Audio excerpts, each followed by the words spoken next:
Hello everybody, in this video lecture we will analyze the relation between difference equations and the Z-transform.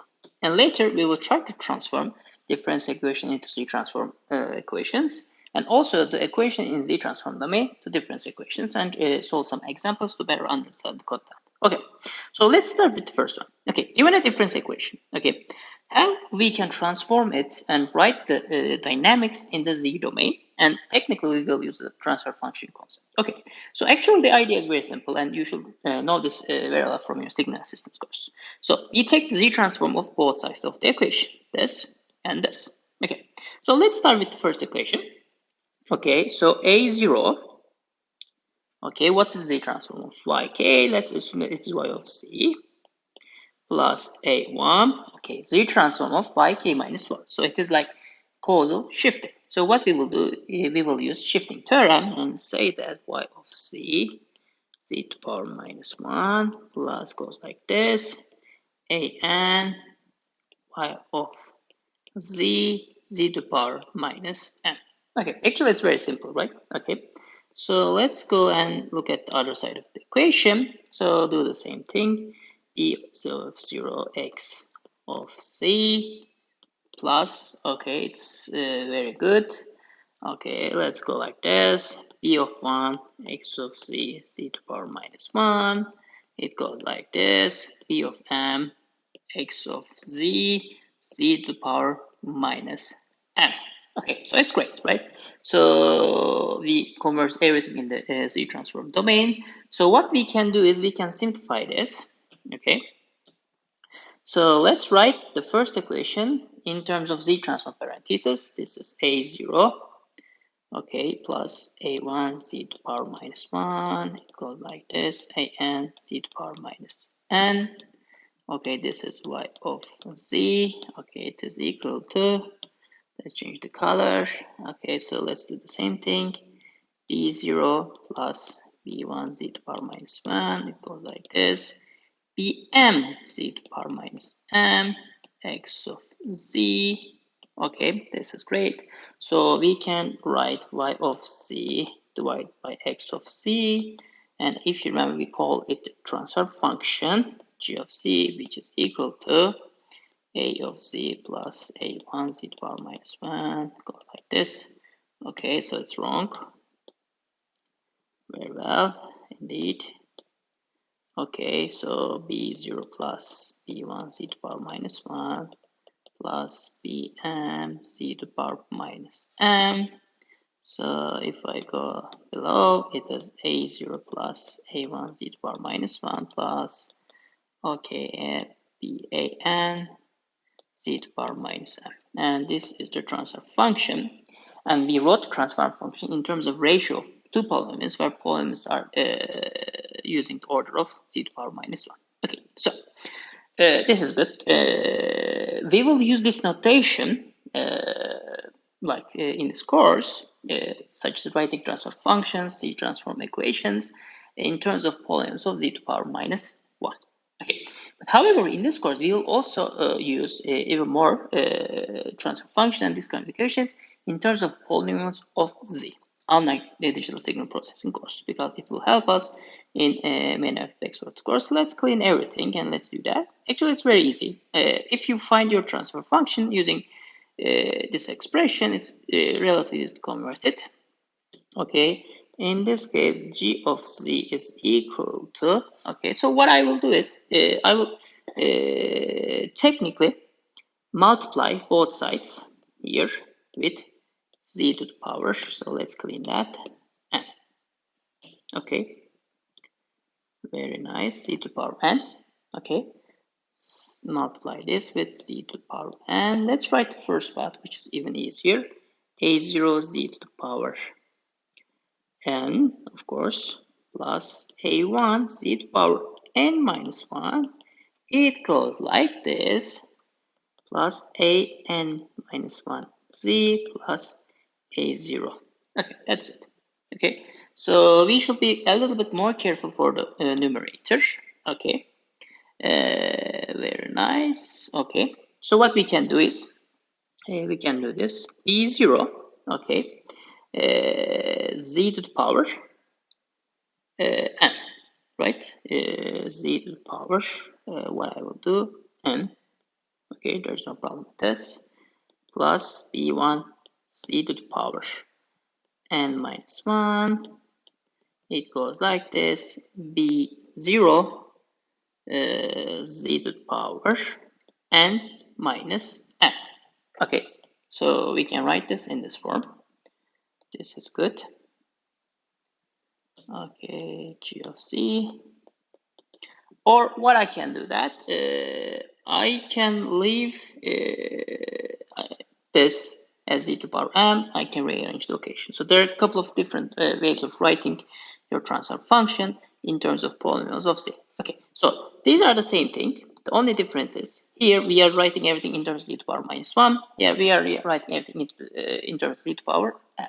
Okay, as I told you, in this course, I will use both notations because in different aspects of the course, one of them will be more helpful than the other one. Okay, so this was very easy and you should be familiar with this. Let's solve an example.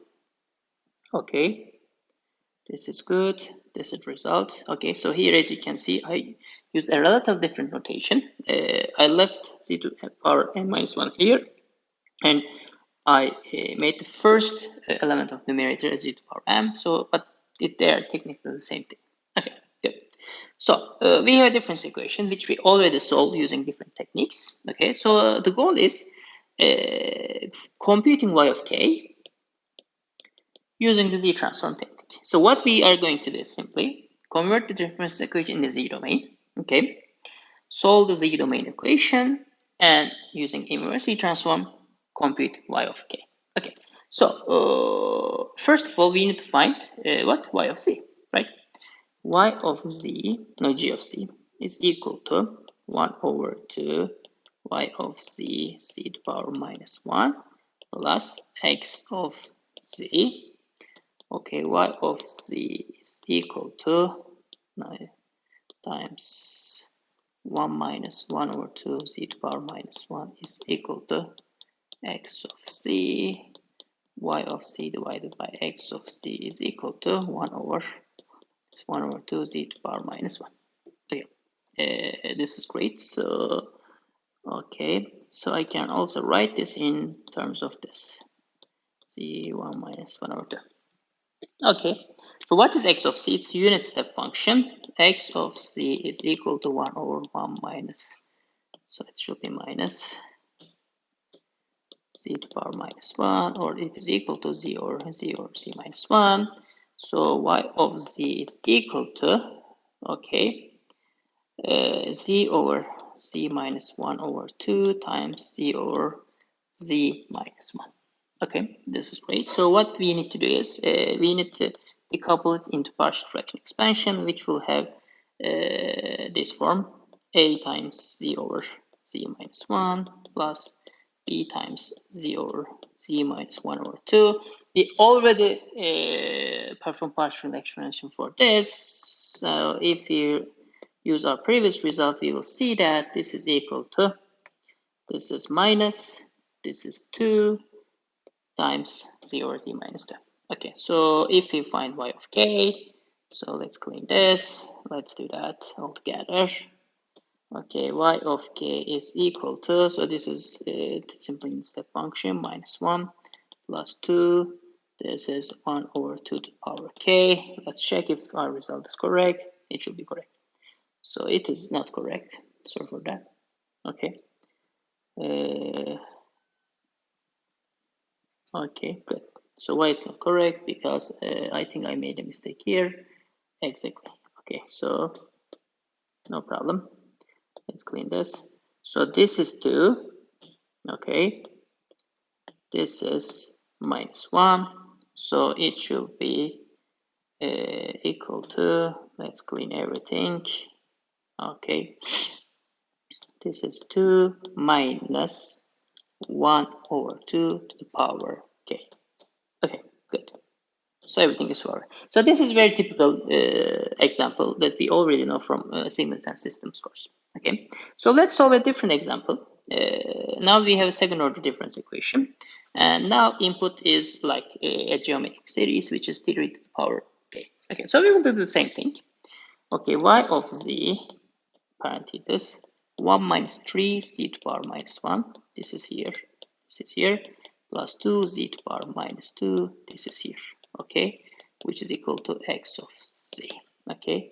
So y of z divided by x of z is equal to 1 over 1 minus 3 to the power z minus 1 plus 2 z to the power minus 2. Okay, this is great. And I can write this in this form, z squared, as you can see, z squared plus 3z plus 2.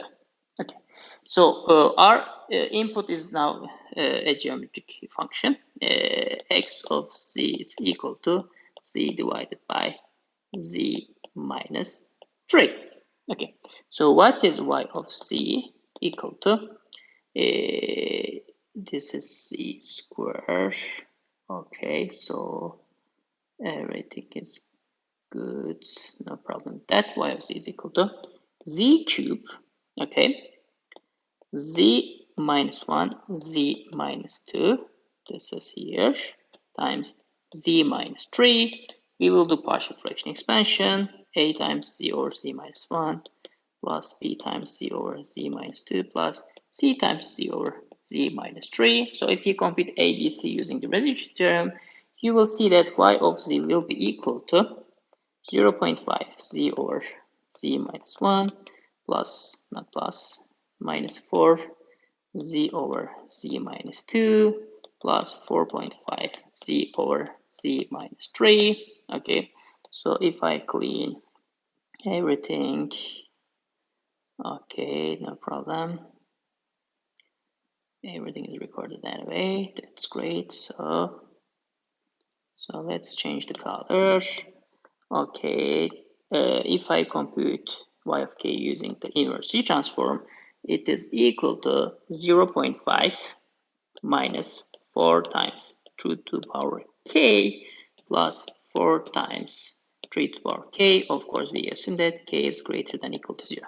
Okay, we don't care the anything that is passed from 0 because we assume that everything is closed. Okay, so this is great, right? As you can see, I think, in my opinion, solution of difference equations is easier if you use Z transform approach because partial fraction expansion is more like systematic.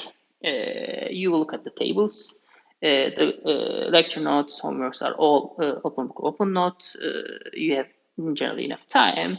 In order, instead of dealing with the difference equation tricks, I think just using the Z transform partial fraction expansion is a better and easier approach. Okay, good. So we already solved this. As you can see, it's correct. It's great. Okay. So now what are we going to do is we're going to do the inverse transformation. Okay. Sometimes we are giving a Z transform function expression and we want to convert it into difference equation. Why we do that? A couple of reasons. First of all, okay, sometimes we design our controllers in Z domain. Okay, similar to the control design in S domain for continuous time systems. Okay. But Z domain is an abstraction.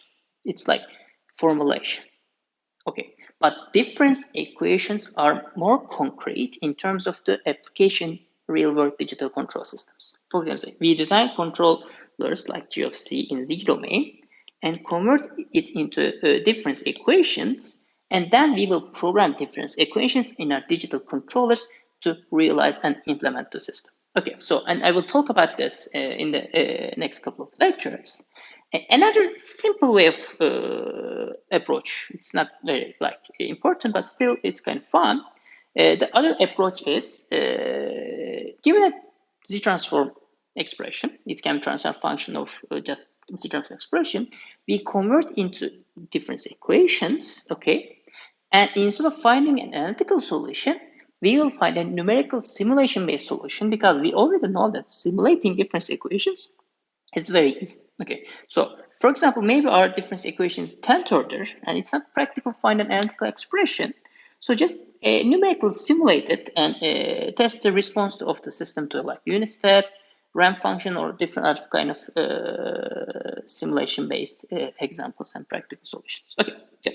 So this is the motivation, and let's do that. Okay, so in order to convert from Z transform to difference equation, this notation is much easier and better than this notation. Okay, so what I do is, if I give you, or if you give me an expression like this in terms of the polynomials of z, I'll first convert them into polynomials of z to the power minus 1. Okay, so this is the first thing. And let's assume that we are given this expression and try to find the difference equation. What we will do is very simple. Okay, so given this, let's distribute it x of z here and y of z here. Okay, y of z times a0 plus a1 z to the power minus 1, it goes like this, a n z to the power minus n. Okay, this is great, right? There's no problem with this.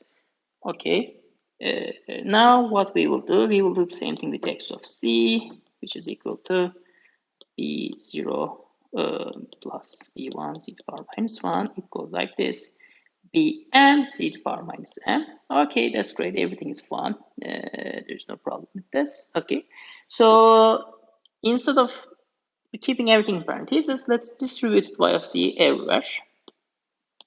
Now let's do the same thing with x of z. Okay, in this case, a0 y of z plus a1. Okay, this is not correct, of course. And let's change the color. Now what we, okay, this is correct. Okay, plus a1 y of z to the power minus 1. It goes like this. X of z is referred at b0 plus x of z to the power minus 1 b1. It goes like this. Now just take the inverse z transform. a0 y of k plus a1 y of k minus 1 plus a2 y of k minus 2. It goes like this. Similarly, b0 x of k plus b1 x of k minus 1. It goes like this, bm x k minus m. Okay, so I'm not very clean here, so let me show the result. Okay, so it's very simple, okay? Okay, so, and again, you don't even need to memorize anything. We are just using shifting theorem, but of course you can just use this standard definitions and like formulations in your midterms to convert from z transform to the difference equation domain. Okay, good. So before going to the realization, let's try to understand how we can use this technique to find a numerical solution of an inverse z transform problem. Okay, good. Very good. So let's assume that we have h of z. Okay, h of z. Okay, this is just a z transform expression. It can be a signal, right? Okay, and I wonder what is h of k. And I don't want to deal with any of the analytical solutions, right? And I don't want to use direct division or long division technique. Okay, so what I can do that? Okay, so we use the simulation technique to simulate difference equations. But this is not a difference equation, right? This is a z transform expression. It's a transfer function, okay? And this is a signal.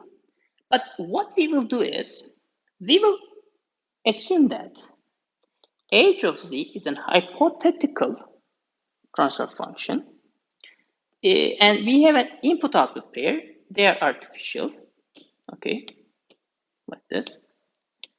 Okay, y of z and x of z. Okay, so they don't exist. Okay, so h of z is a transfer function, and we have output, we have input. Okay, so we know that if x of z is equal to 1, h of z is equal to y of z. This is great. So x of z is equal to 1 means that x of k is equal to sigma k.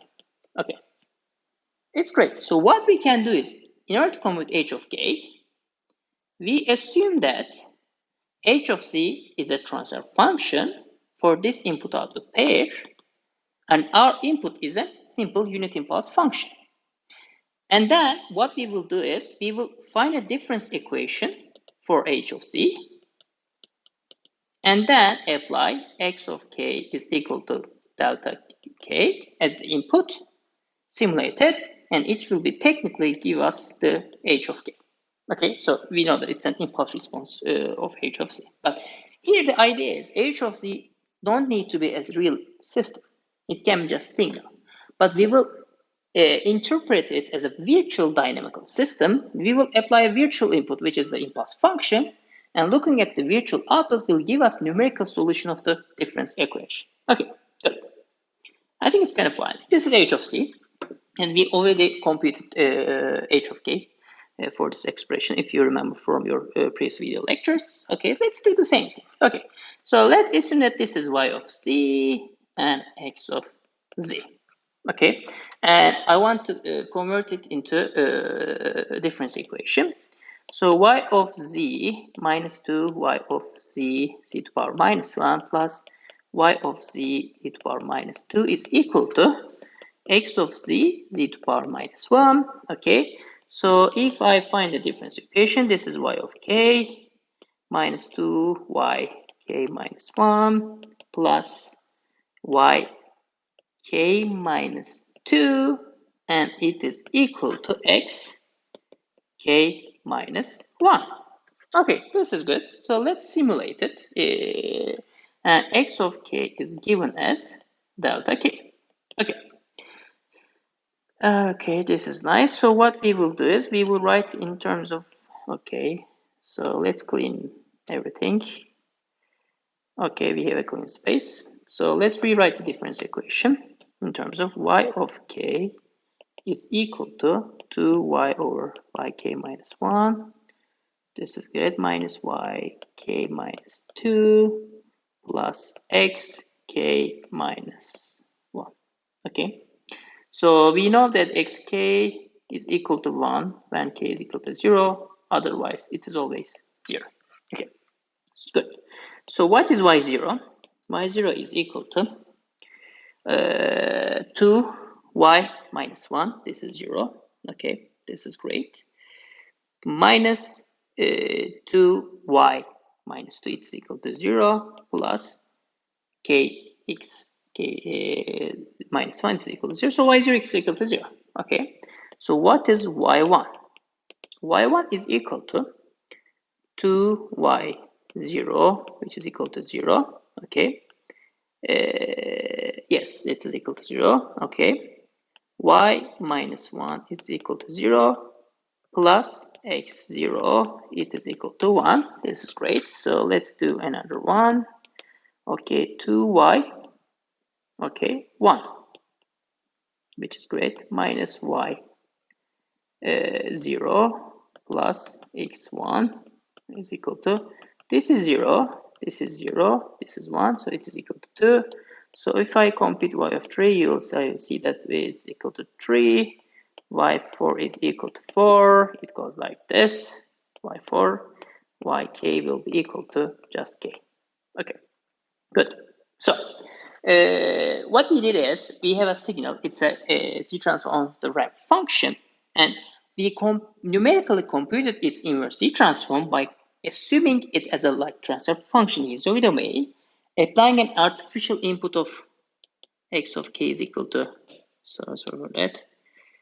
Okay, x of k is equal to delta k. We simulated and find a numerical solution, and later figured out that it's technically a ramp function. Okay, so this is a nice technique, and it's kind of thinking a little bit out of the box, which is a part of this course. Okay, it's not about like extensive hard theories applied in the course.